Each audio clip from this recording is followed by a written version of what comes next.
I need support staff to clear the room. Stand up and walk now. Hello and welcome to The Watch. My name is Chris Ryan and I am an editor at TheRinger.com. And joining me in the studio, realistically playing a teenager, it's Andy Greenwald! Is that teen just? Yeah, man. Today on The Watch, on a Monday, The Last of Us, the last of the Righteous Gemstones, and possibly one of the last events at the Kennedy Center. Who even knows? Mm-hmm. We're going to talk a little bit about the Mark Twain, Conan O'Brien event that's on Netflix. Did you ever think about the last of US? Wow, bro. You ever think about that? It's been there the whole time. Let's just cut it there. I think we got to the bottom of it. I've been thinking all weekend. Hit our inbox, The Watch at Spotify.com. Watch us on YouTube at the Ringer-TV channel. You can also watch us on Spotify, where I hope you are listening to us. And follow us on Instagram, TheWatchPod_. You can just be so involved with us. Or we with you. Do you want to talk about Donald Trump saving the film business? First of all, I want to make it clear, I would golf with anybody.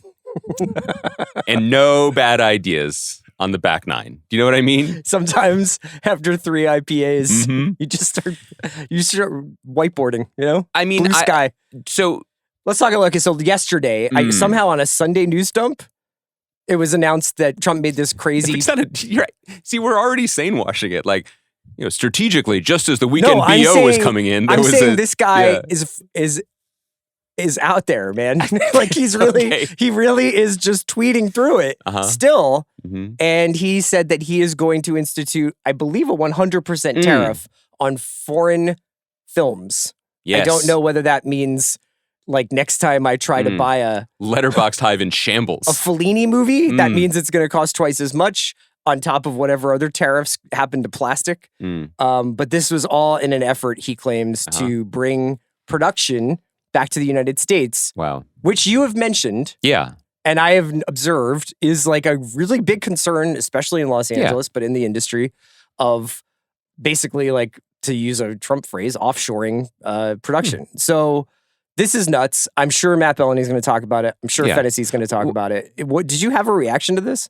I mean, it's just stupid and it's a waste of our time to even think about it, honestly. And I don't mean like for the purposes of the podcast, but I mean, I generally, and I say this, you know, with all humility and attempted balance, like I think to live in this world, one should not always pay attention to the crazy guy smearing his shit on the walls. Like I think we have to, I'm talking about here at Spotify because downtown LA is a mess. I didn't want people to think I was talking politically. Yeah. So, okay. Great. I mean, it's all made up. I don't think he understands what a tariff is. None of it's possible, and it's nonsense. And now everybody has to spend a day to a week being like, well, if this did happen, how would Cannes Film Festival respond? Right.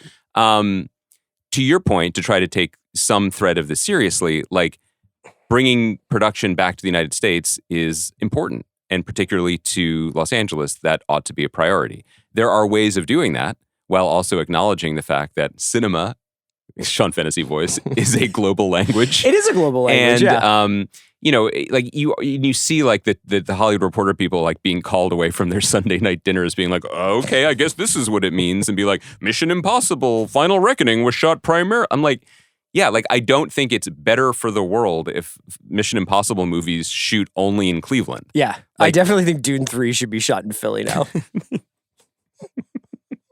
Can we... Paul Atreides like walking out of the art museum steps, but a fucking worm jumps out of the parkway. No worms, just the ATV guys from Creed. Come on, stop tugging me into this. Zendaya comes up like, "Yo, hun, you got any of that blue stuff we were drinking last night?" Dude, I think they have a lot of blue stuff. Does your aunt Benny Gesserit? Does she still have that? No, Benny Gesserit is a guy who lives on South Broad. He parks in the middle of the street. God, sometimes these ideas just flow through us. Yeah, it's just idiocy and distraction. Okay. But you know, again, to try to be the most generous one could be about it. I mean, this is where this screwed up world always puts us. Like, I'm sitting here being like, wait, why couldn't John Voight have been given time to present his plan?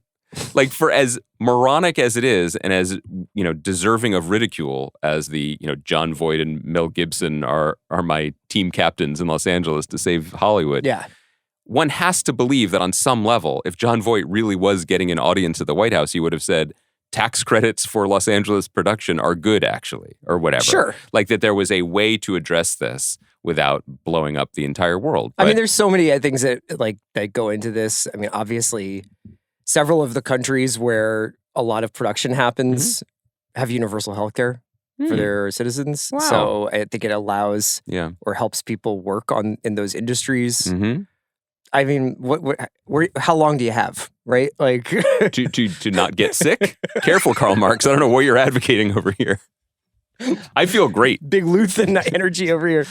I would, to shout out a show we're going to be talking about shortly, I would trust Dr. Watson to handle international tariffs before I would trust the current occupant of the White House. I was thinking though, about how fucking maddening it must be to be one of the dudes working for Trump, and when he just pops off on one like this, and you've got to get on X and just be like, I got you, chief. Here we go.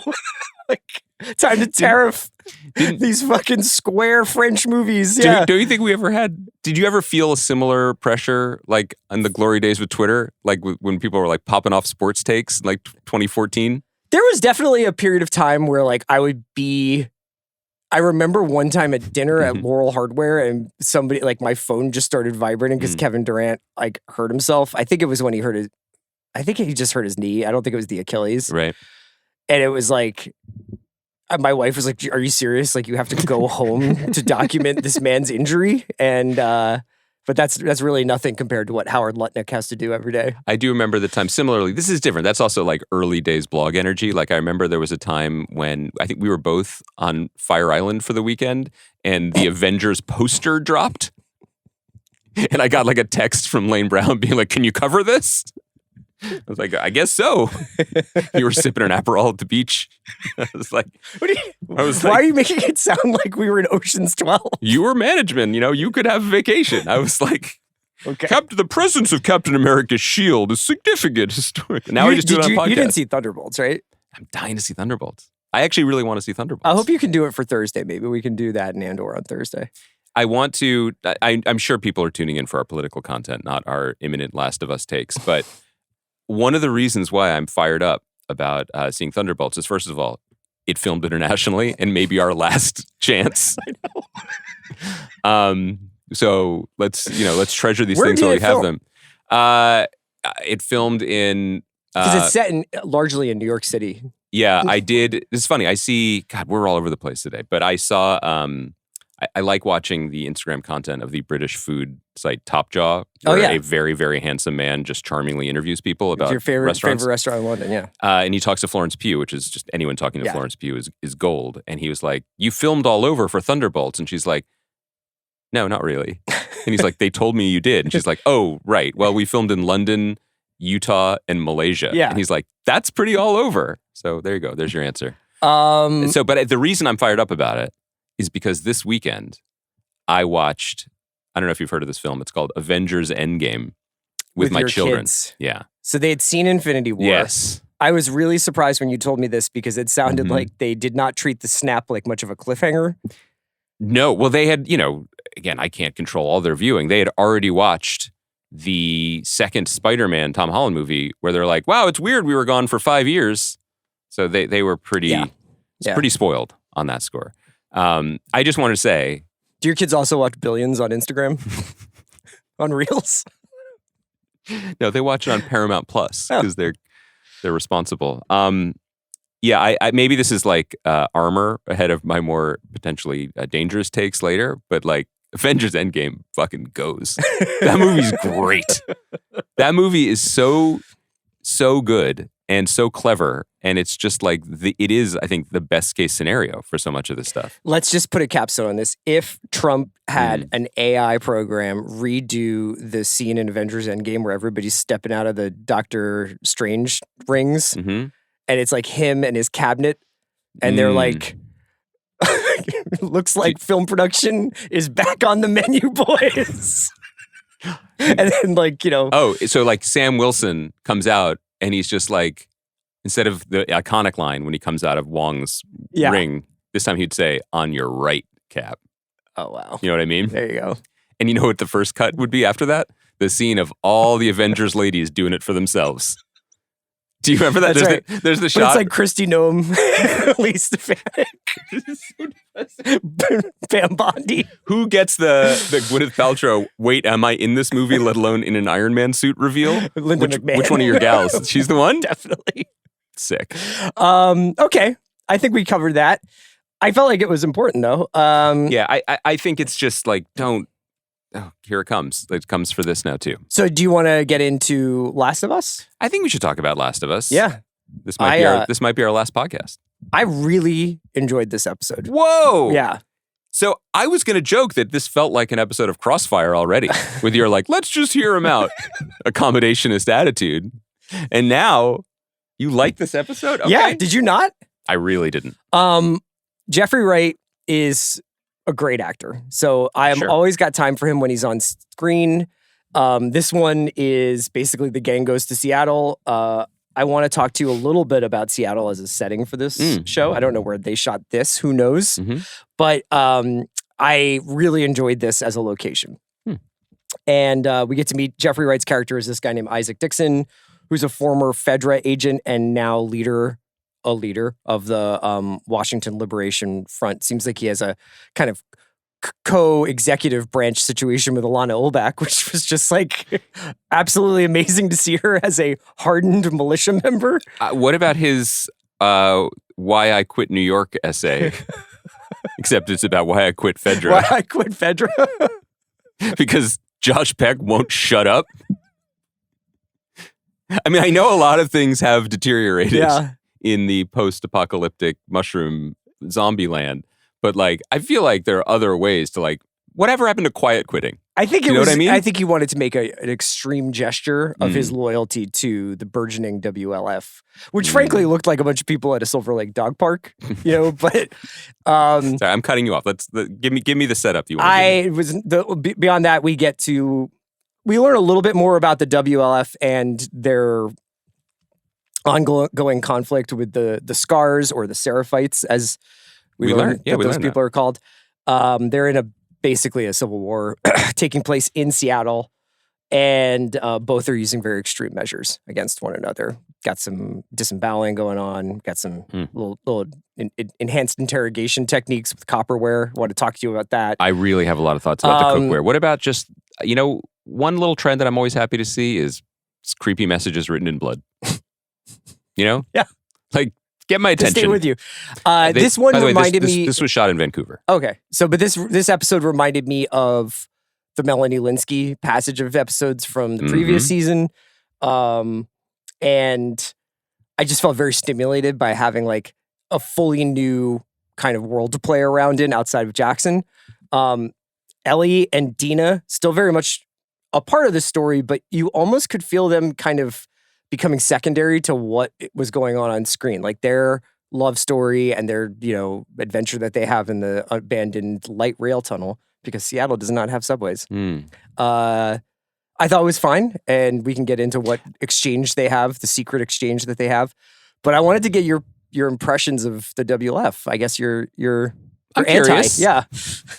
I think before we get into that, I want to say I agree with your larger point.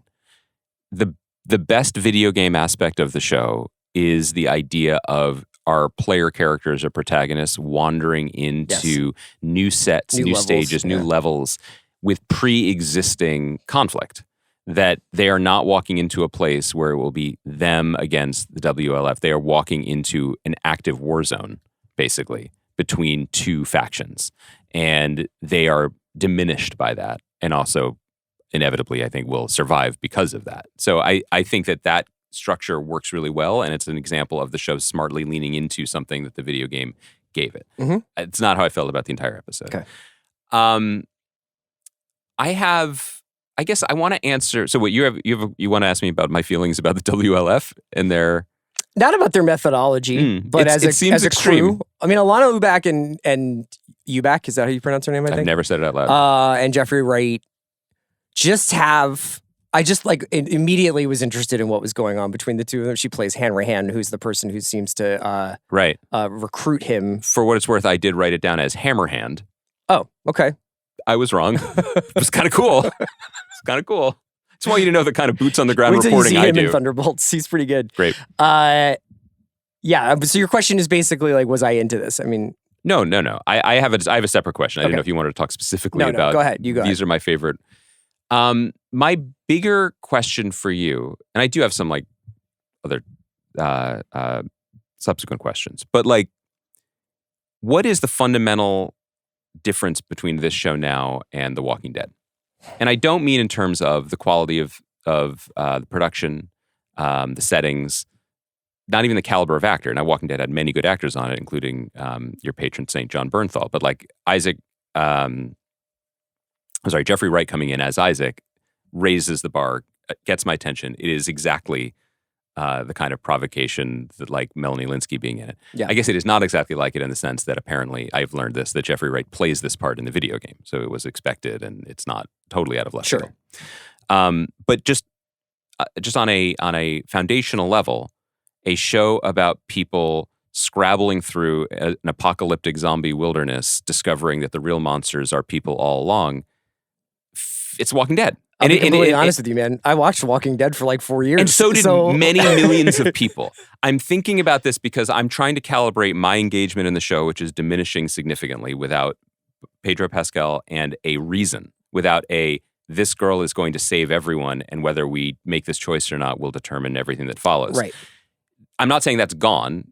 Her immunity finally was brought up and it confessed, and so that's still on the table. Yeah, she did her diplomatic immunity. How much more would you love the show if she had done that? Lethal Weapon 2 should exist in the timeline of this show, just like what did she sing? She sang Aha's Take on Me. Up there with Thompson Twins and Aha. Listen, are having a moment. I feel so, as a man in his late 40s, it's so rare to see my formative content and culture reflected back at me. Yeah. So thank you, television. No, I'm not saying that The Walking Dead is a bad comp. I'm not saying The Walking Dead is a bad show, although I did argue that at times in a Grantland column. Yes. I'm saying I no longer really see the difference in terms of what's compelling to me once I get past Jeffrey Wright's doing a cool monologue. And I did think of it when friend of the pod, Casey Bloys, head of HBO, was on with Matt Bellany on The Town, and Matt asked him a smart question that Casey has wrestled with before, which is what makes HBO shows anymore when you are dealing with the same kind of IP stuff. And Casey is very nimble with it, and he basically said that we feel like if we're going to do it, we want to elevate it, or we want to change it, or we want to change your perception of it. And he used even like True Blood as an example of how HBO has always kind of done that. Mm-hmm. And it wasn't some new David Zaslav mandated thing. And I was just thinking about that as I'm watching this show be, I guess, the best version of something that to me is increasingly less compelling. Okay. I mean, I don't have like a really good counter argument. These are just I like these kinds of stories. Yeah. So the idea of a post-apocalyptic Seattle being fought over between a highly militarized like militia and a religious faction is kind of curious. I'm curious about it. I feel like also these episodes, honestly, since Joel, are kind of moving a little bit. Ooh. Not in a bad way, not in any way against Joel. Yeah. But I think maybe I turn each episode on and I'm like, I don't really know. I think I'm enjoying not knowing what the show is about anymore. Like before it was like rote about this father-daughter relationship between two people who were kind of deeply in pain as they went across this post-apocalyptic wasteland and finally found a home, which it turns out was inevitably never going to be that. I think it allows Bella Ramsey and the Ellie character now to be a couple of different things rather than just petulant at a person that she, for some reason, unspoken, seems to distrust or mistrust or have some beef with. But she wants something now in a different way. Yeah, she wants something, and I think that you can kind of feel even in the performance that the character still does things that are very annoying, like dropping the lid on the tank or being like, I'm going over here without, waiting for cover or anything like that. But I am enjoying like each iteration of now that this character's on their own, now that they are kind of having to fend for themselves and deal with the consequences of some of their decisions. I find it a little bit more engaging or pretty engaging. I suppose I just find myself like zagging here where in a post Pedro Pascal world, I'm actually like kind of more stimulated by the show than I was before. I think that's, first of all, happy for you. Thanks, man. Happy for you. You're getting a lot of what you want this week, a post Pascal television show and real change in Washington. So, it's win-win. I am definitely struggling more with the, I would say, challenging mashup of young lovers on the run plus sadistic zombie apocalypse show. There are a lot of tone shifts within the episode that are tough to keep up with. I think that the Dina character is fun and good energy and a good counterbalance to Bella Ramsey's performance as Ellie. I also find myself, and this is incredibly pedantic and nitpicky, but very distracted by the fact that she has perfect hair and makeup and a cool punk belt all the time. Like, it just feels a little either video gamey or wish fulfillment-y. TVE for sure. That I kind of bump on that. And then, I just got to say, like, I thought the wandering into the sun-kissed record store that's also a music store so Ellie can play a beautiful sadcore cover of a song from the 80s that she would have no way of knowing, and I really questioned that this version of Joel would know either, while Dina stares rapturously at her, was pretty dumb and cringy. Now, I'm going to also tell on myself here. I know that's from the video game. That is verbatim from the video game. But do you know what else is from a video game? The time Sonic the Hedgehog and his pal Tails got more golden rings than Dr. Robotnik. Do you know what I mean? So, like, what are we doing? But what are we doing? The source is the source. The source material is the source material. But it is I'm trying to be generous when I say this, that I understand that the project... Do you want the show itself to interrogate that moment in a different way than the video game did, or do you think that's just fan service? I just think that didn't work. Games? And I think it's fan service. Yeah. However, this is a very... when we talk about contemporary I think that TV... it's actually wrong because by 2003, when the apocalypse happens, I don't think mournful indie covers of 80s songs had really broken out yet. No, like, Westworld never happened. So that whole thing where it's but like, you remember James who Blake was the band who did the like kind of emo cover of the Breakfast Club song? What was the Breakfast? Don't You Forget About Me? Yeah. Okay. And wasn't there like Sure. I mean, there was a lot of that. There was like the Ataris doing the John Hughes songbook. Like that was a thing. But was that before 2003? Did the apocalypse happen in 2003? Yeah.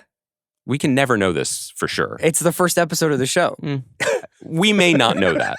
In fact, it's hard for us to figure out what the first episode even was. There's so many.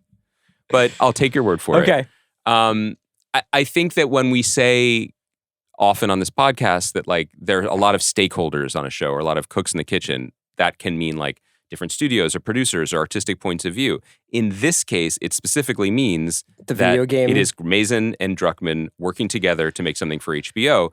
What you will get is sometimes an uncomfortable hybrid. And I think for the most part, the show is actually not uncomfortable at all. It's worked tremendously and people are very happy with the result. There are moments though where I'm like, I would question the necessity of that. And I looked it up to see why it was there at all. Right and now, it was there to service the video game fandom. There are three elements of this show story-wise. There's the Ellie plot. There is the Seattle WLF Scars plot. And then there is the Mushroom People. Because we haven't really been back to Jackson since we left. So we are kind of keeping our POV with Ellie or Isaac, essentially. Now, this show, I think, has shown in the past that it will flit around. Obviously, there's the Nick Offerman, Murray Bartlett episode. There's some time spent with Molly Alinsky. There are various flashback episodes. There are kind of, flights of fancy with Jakarta, or the guy in the first episode who's giving a lecture about like the viral outbreak. But I found myself kind of returning to that same idea that I brought up last week, which was the difference between Last of Us and Andor, and how I thought this episode was trying to sort of have its cake and eat it too, in a way that I didn't mind that much, but it was, you could make an argument that there's a version of this show where everything is discovered by Ellie. So we're now already like Isaac. Ellie has no idea. By the way, it's 2013, I think, is The Last of Us in fiction. Because if it was 2003, that would be 26 years since Joel lost his daughter. Well, he's real old. It's 2029 now, right? Oh, yeah. I mean, because there's a difference between the game and the TV show when they do it. Is there? Yeah. So, okay. I think that, Kaya, can you let us know as our producer, this is when the pod is at its best, right? When we get really deep into the weeds of easily Googleable facts. Why don't we continue the podcast? Could you be stat gal for us and check this while we go? The point is that I don't know. I just want to know if they got the Bush second term. No. Yeah. The character Ellie would know a beautiful folk indie version of that song. So she invented it. Yes. Well, now I know why Dina was like, holy shit. Yeah. This is a whole genre. Like, imagine if you had never seen Social Network and one day I came in and just sang a beautiful boys chorus version of Creep. Follow up. Are you all the boys in the chorus? Are you like auto looping yourself like Reggie Watts to create? Yeah. I think I would be surprised on more levels than just you've invented music. I'd be like, where have you been hiding this tenor? I was trying to make the point though that I find the shows kind of going back and forth between, you're watching Ellie and Dina. Yeah. Be like, well, look at all those explosions over there. I guess we have to go towards them. Right. And then we know what's happening to some extent, just vis-a-vis like our couple of scenes with Isaac in this episode. It's the difference between doing that complete John Dos Passos, like we're flying around every single possible character, versus I am just going to kind of live through this one person's experience of this. I would also like to say publicly, you were right. The television show is 2003. Great. Well, so are you going to respond to anything I've said other than that, though? No, I'm just thinking about, so there was no swift boating. Like John Kerry. John Kerry is, yeah. I get the impression John Kerry went down with the first wave, though. Do you know? They were in Boston. Do you know what I mean? Like wasn't he largely like a product of Washington at that swamp? point? Yeah. Here we go. I'm gotta sorry. say this for the cordyceps. They drain the swamp. Speaking of cities, I wanted to bounce this off of you. I've put together a little bit of a Last of Us city rankings. Oh, okay. And I thought maybe you could weigh in on your own here. I did appreciate. I liked the moment when they saw the explosions. I also like the moment when they're in the subway tunnel and those fucking things are trying to get into the train car and they're like blap blap blap blap. That's the thing is any time a day ever gets corny, it gets really good. Yeah, but I'm like, this is how we're built different and not in a good way in this case. That like once they chase him down in the subways, blap, I was like, because you're all about that life. And I'm like, well, I'm thinking about how if only Campbell Scott's character in Singles had successfully built the monorail. That's right. This whole thing would have been invalidated. Wait, does Singles come out? Yes. Oh, Singles yeah. is the 90s, yeah. Yes. Yeah, maybe that's what started the infection. The super train? That they didn't build it? They brought a mushroom guy in from Portland, Oregon. And he lived in the little complex with everyone? Yeah.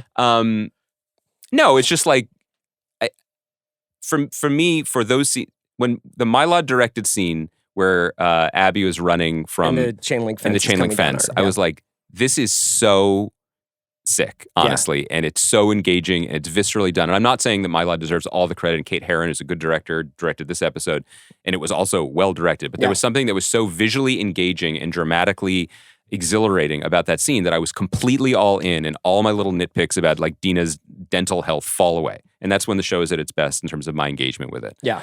Subway thing for me, I'm like mildly engaged, but I also know both of them are going to survive. There's going to be some. I predicted some moment. I don't mean sound like a total asshole here. Like I called it. Yeah, it wasn't that, but there had to be some narratively significant moment that happened, and it was just a question of getting over the obstacles. And for me, those scenes start to feel like mashing the X button to get through it, to see what we've learned or how it's going to resolve. That there is a segment of the audience, and this was true with Walking Dead too, and I think I wrote about this back in the days of Grantland, which is just like, if you like the flavor of this snack, there's going to be a lot of it. And so you're going to be happy.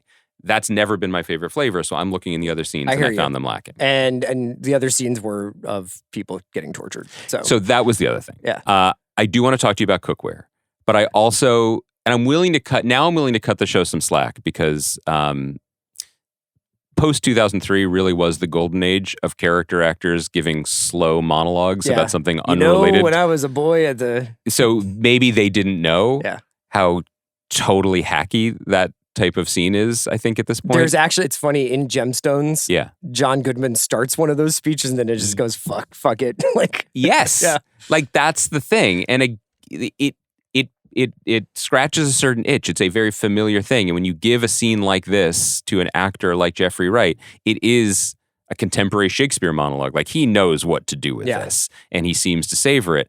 I found it pretty hideous, honestly. I found it really ugly. And the whole thing ugly, and I didn't think it's particularly brave because you think he was denigrating cast iron cookware, or because of his... I think he was right, and I wanted to criticize it, but I did appreciate that he was just like, copper is very, very difficult to clean. And I was like, that's the truth that the Nancy Meyers movie industry has hid from us. Yeah.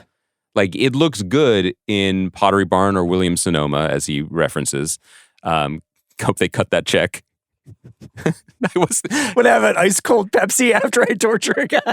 I was thinking about it. Like, the one things the first thing that ages poorly in all major movies is just the naked product placement. Like, when I was watching Endgame and Ant-Man, Cap, and Black Widow like go to Tony Stark's lake cabin to be like, let's invent time travel to fix the universe, but they pull up in a sick Audi e-tron test model. Oh, the Audis are crazy. And the Audi's like, in the Avengers movies. He parks it right. Yeah. It worked on us.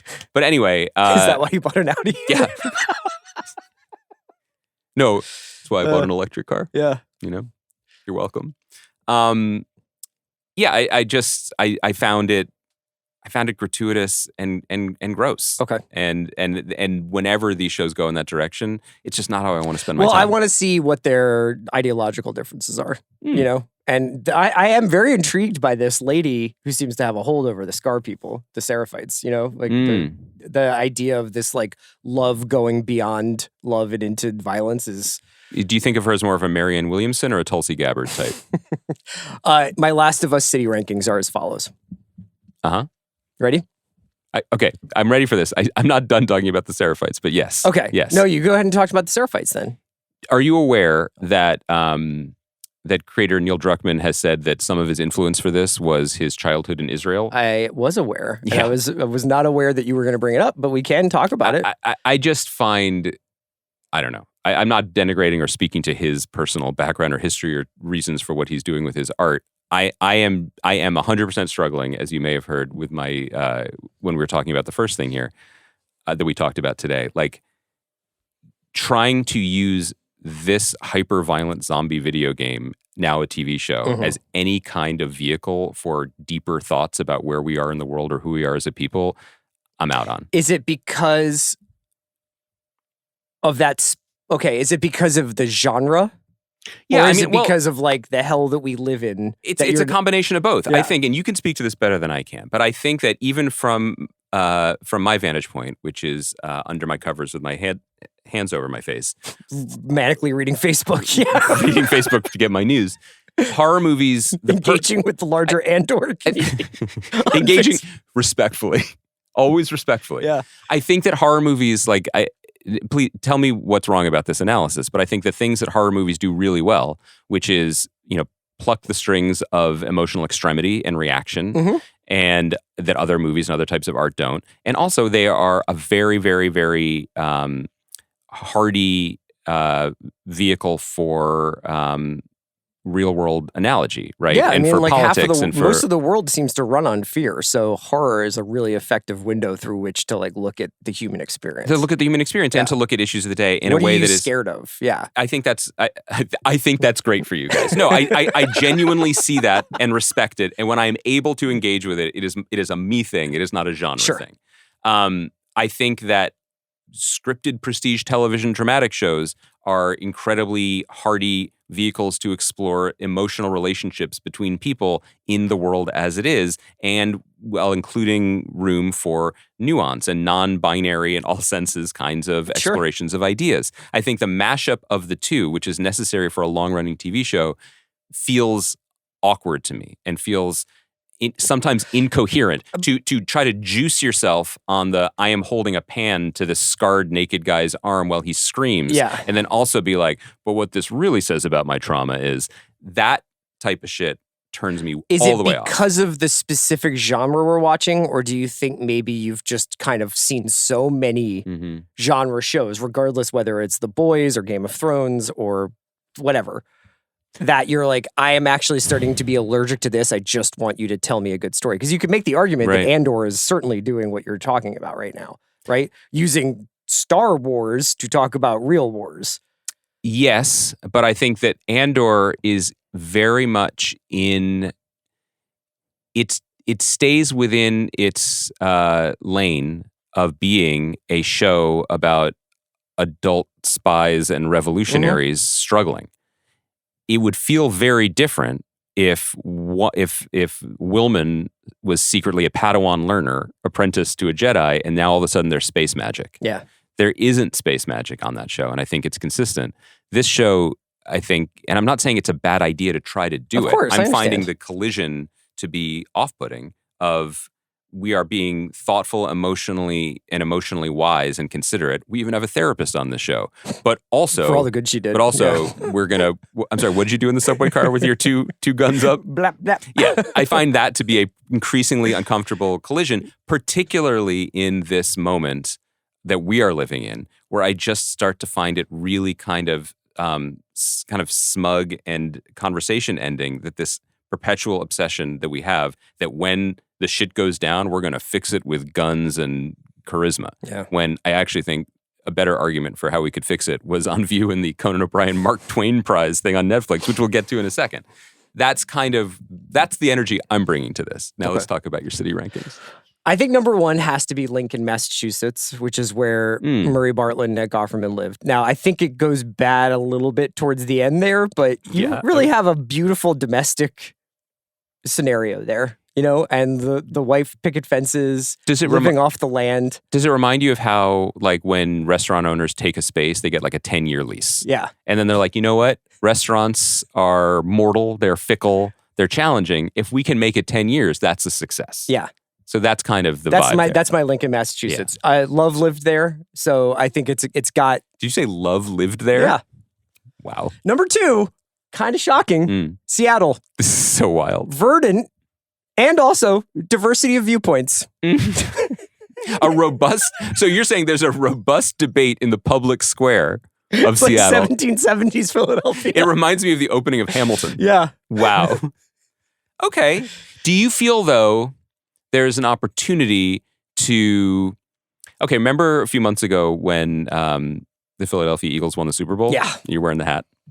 And then remember I told you that my parents who lived downtown were like, we didn't even see anything. There wasn't a celebration. Yeah. And I was like, did you look at the windows on the other side of the apartment? Is there an opportunity to be like my parents in Seattle and be like, those crazy kids are out there kicking up some kind of ruckus, but I'm just here with my old Bob Marley vinyl and my immaculate guitars. Yeah, playing indie folk covers of new wave songs. Sure.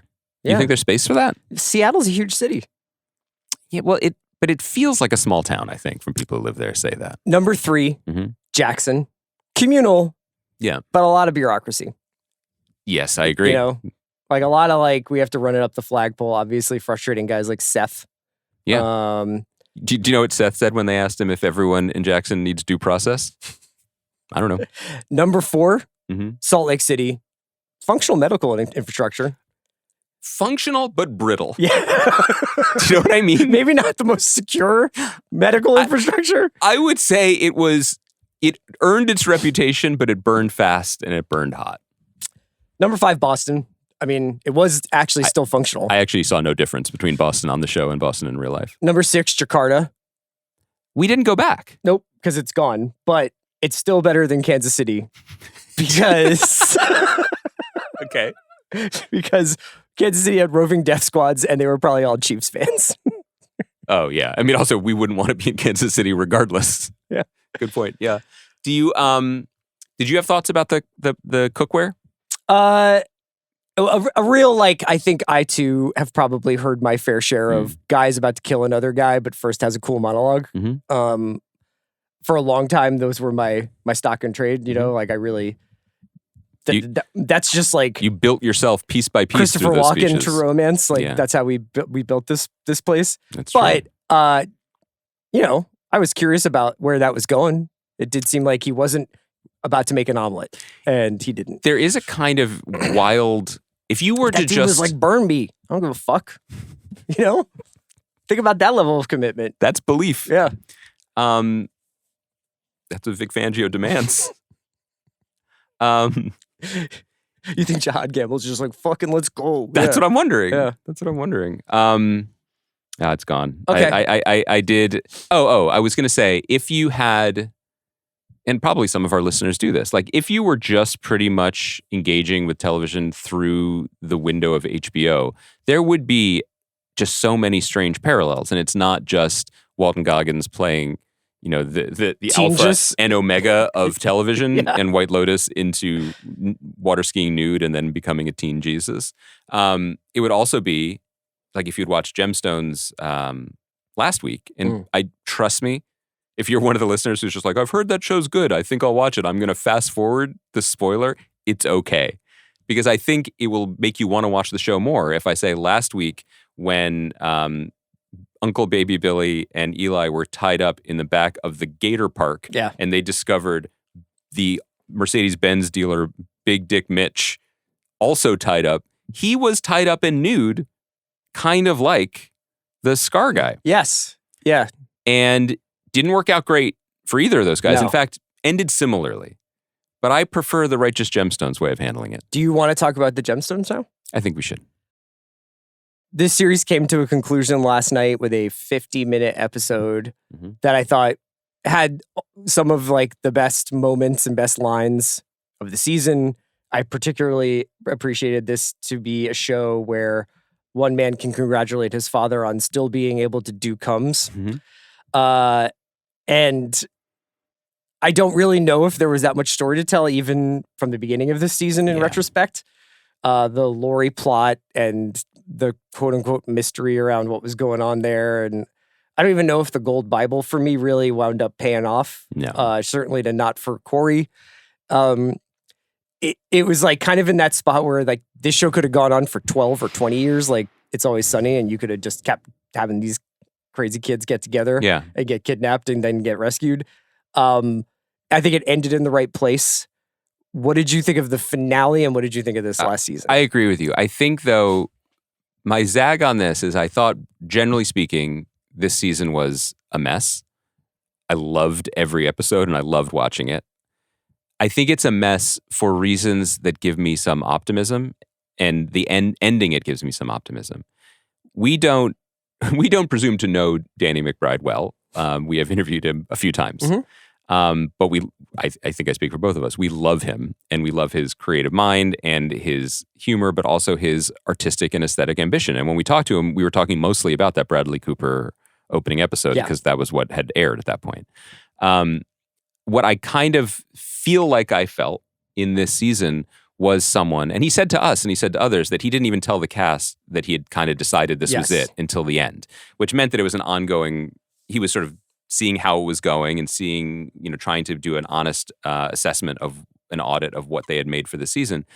I feel like the tension was, do I want to keep funnin' or do I want to push a little bit further? And that's kind of been the story of his career, right? Of like, we could just do, I could just do Kenny Powers bits forever. 10 years, yeah. But maybe I want to make something that feels more like a movie. And with Gemstones, the fun tension over the years that were always okay because of the jokes was that, like, what if I wanted to do a flashback 70s wrestling thing? What if I wanted to do a Southern fried gothic over the top horror movie at times or action movie? And this felt like the show kind of ran out of gas, like for what he wanted to do with it. And the emotion that it sometimes went for in the finale I felt was the best that it could do with the show. Sure. But maybe there's more to do for him. And so it was the appropriate place to end, because the other choice was, to your point, it could have just been them ripping each other for 4 more years. And would we have liked that? Yeah, I think he wanted to do something more. I think I really would have just watched Edie Patterson and Tim Baltz for years. I thought every episode had a chuckle to a full-on, I need to rewind that and hear that again. Something strange happened this season in particular, even though he's been part of the show for its almost its entire run, is that I felt like Goggins was like Miles Davis. And it was almost too good. I agree. Do you understand? I know that's weird, but he was it was like watching Daniel Day-Lewis just be on a comedy. Yes. And you hear stories about Goggins being like, I showed up to the set of Gemstones and I was just like, my emotional tank was empty from doing White Lotus. And I really didn't think I had any juice left. And then you see what he does. And I don't think a Baby Billy show would have worked. But Baby Billy was so fully realized and so committed that it almost daunted John Goodman. I think it did. And I think that we have to give Goggins all the credit, but I also think that Danny McBride looks at this and sees what room there is for that character to grow, or what sort of fuels the character, and not just, what does he say, an 8-ball and $2 million? You're 100% right. There was a weird thing last week where all Max subscribers got an email saying, the show's over, yeah. praise he, the show is over. And we all thought it was done, but it wasn't. But I'm sure many people thought last week's episode could have been a finale because it was very Baby Billy centric. Yeah. And he was very absent in this episode, other than realizing that he didn't want to get on a cross. He wanted to raise his kids. So that was good. But I think that Danny McBride saw that character and where he had to go. And then I think he probably saw another year of, do I break up these siblings, or do I have them say mean stuff to their dad and act like children again? And it would be funny, and they would come up with new scenarios and new monkeys or whatever. But it's ultimately kind of limited. Whenever you got a monkey, you know that things are... When you have a monkey on a Roughhouse show, it's going to go well. So I don't begrudge any of it. Did any part of you think that the show was going to end with Corey killing the Gemstone kids? No, and I think that was also... This is such a weird comment, but it kind of robbed the finale of some juice for me. Because so definitively was he not going to do that. And also, frankly, he's the real villain all along felt a little soft. The show, and I wonder, this is just idle speculation, but I wonder if there was some budget stuff this year, because past seasons have had a lot of monster truck stuff and a lot of bigger set pieces. Well, this season felt a lot more limited to very, very specific family dynamic. Sure. I think they got the lake house. They have the mega church. Yep. They had a couple of other things, but there was not... I think they spent a lot of money on the Civil War. I think they did. Yeah. And I think that they made choices and it worked. And I think they decided, I don't know whether... The jury's out whether it quote unquote worked or not, but they decided that the engine of this season would be, should John Goodman get to have sex again? He did comes. He did them. He did a lot of them. So it's actually her ex-husband she's a villain. No, the ex-husband's a villain. No, it was the son. Yeah. And then she's like, boy, that really sucked the way my son killed my husband. And then my boyfriend's son shot my son in the head, but not fatally, but then ultimately fatally. Yeah. And then she's like, let's go on a boat together. It's a lot of gymnastics to get to a place that felt fine. But I continue to think it's a credit to the show, which is one of the funniest shows of the decade, that we're debating it a little bit. Well, I think that there was a runaway kind of is this actually better than Succession? Yeah. Or more astute about power and family? And, that's a silly binary to exist in, but I do think at its best, the show even transcended the comic parts about it. It did. But yeah, I highly, if you're listening to this and you haven't watched Righteous Gemstones, you're missing out. You should check it out. I mean, that's what a weird thing to say. You're a big fan. I mean, Edie Patterson as Judy is... And Walton Goggins as Baby Billy are Hall of Fame. Hall of Fame characters. It's always funny. It's just one of the purest comedic shows on television. But I feel like we don't know what they're going to do next. Yeah. Danny McBride and Edie Patterson are attached to develop this Southern Book Club's Guide to Vampires novel that came out a year ago. That was announced, so that might be an extension of the brand, or at least they're still working together. Personally, I like to view him as a long-term auteur. And like all of these shows are of a piece, and I can't wait to see what the next chapter is. Let's briefly... Can I say one thing? Yeah. Christina Flannery, the costume designer of the show, low-key MVP. Oh, the Michael Jackson outfit? Everything.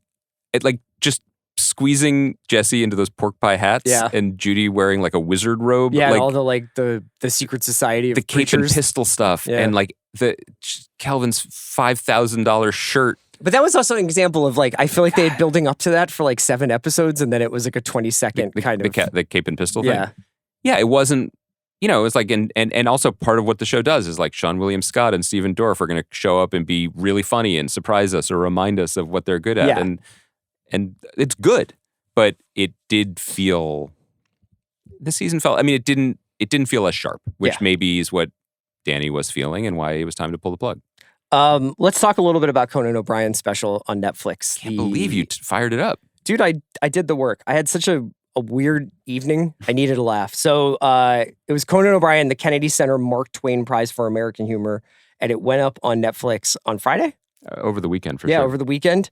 This, as you may know, the Kennedy Center is going through some changes under the Trump administration. So that's sort of the premise of this special, is that despite knowing what was going on. Well, no, it's like Trump's been elected, and they decide to do it as like a last gas, right? I think that this was filmed like 2 months ago, so it was already happening. Okay.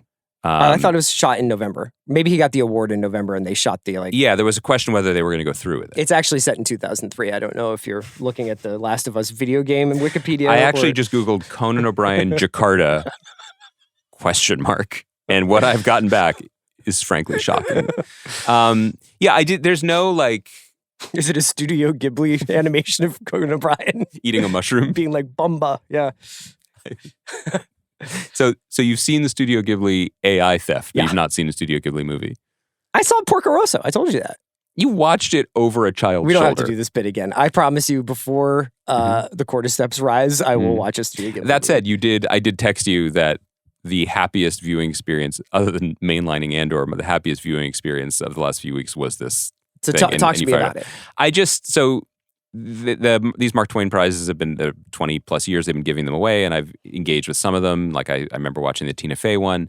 I just thought this was really smart by Netflix and Ted Sarandos, who you love, who I just support and I love. Tariffs be damned. No, like I find his engagement with comedy interesting. Yeah. Like he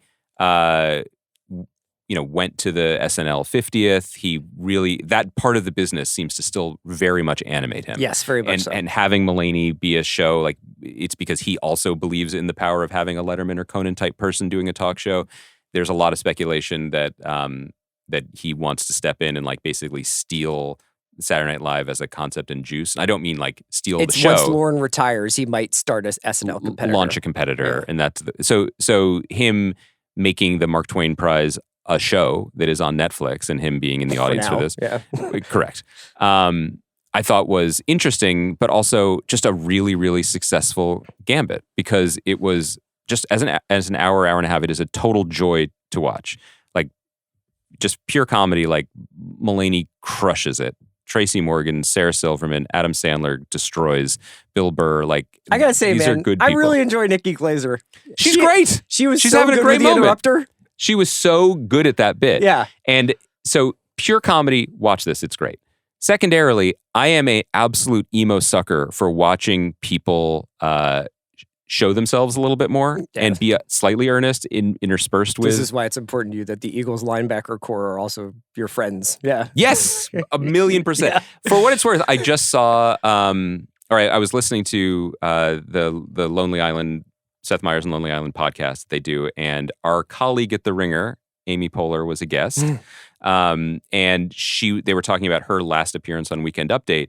And they clipped it. It's on Instagram. You can watch it. But she specifically says that her favorite sensation in the world is when something is heartfelt and then gets cut a little bit by a hard joke. And that's kind of what this experience watching this thing was. Where it's like there's the at once experience of Conan O'Brien coming on in 1993. Mulaney talks about watching the first episode. Like I remember watching that also, and finding, in college being like, what are they getting away with? What are they doing? And having that inform my sense of comedy or what was possible.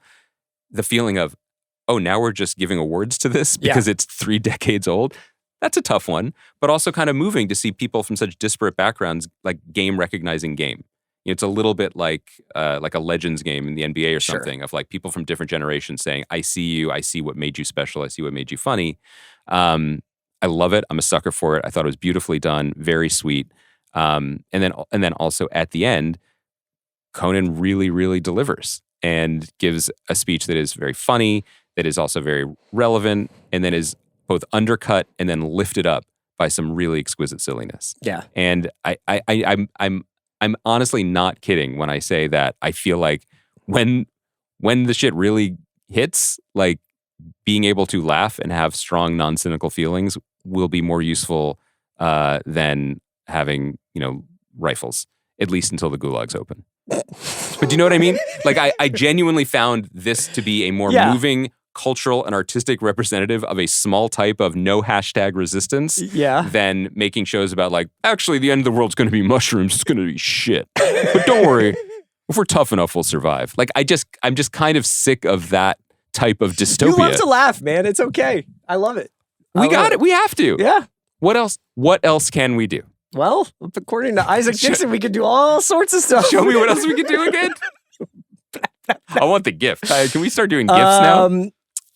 Yeah, I can't put it any better than that. I am not somebody who's super well versed in Conan lore, so some of the like in '93, this blew everybody's minds. Like I wasn't really. You weren't all about that masturbating bear life. I just didn't really participate in late night shows. It's kind of a blank spot for me. Did you need to go to bed early to make the bus for baseball? Like, what was your late night regime? Why didn't you engage? I don't really remember what I would do at night.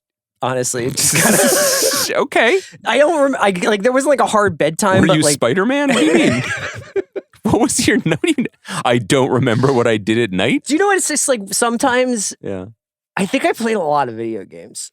Like I think I was really playing whatever in '93 I had.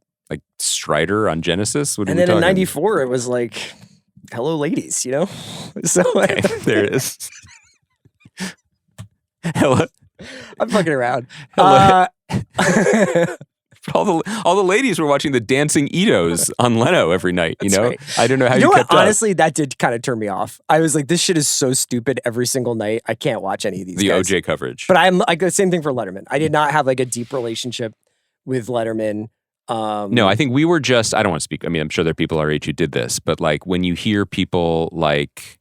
Well, Conan certainly, or Bill when he talks about like discovering Letterman when it was the coolest, secretest thing. I think we were too young to stay up that late then in the early 80s. And so, but I was, when Mulaney's making these jokes in this thing about how like what kind of 14-year-old should know that Conan was originally on a series of 13-week contracts. That was so fucking funny. But that was also me. Yeah. Like I was reading TV Guide for the articles being like, oh, it seems like there's troubles brewing at Peacock Factory in Burbank. Like I was not talking to ladies. Like, hello, ladies. I was like, goodbye, ladies.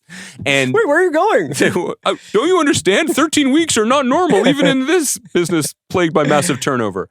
I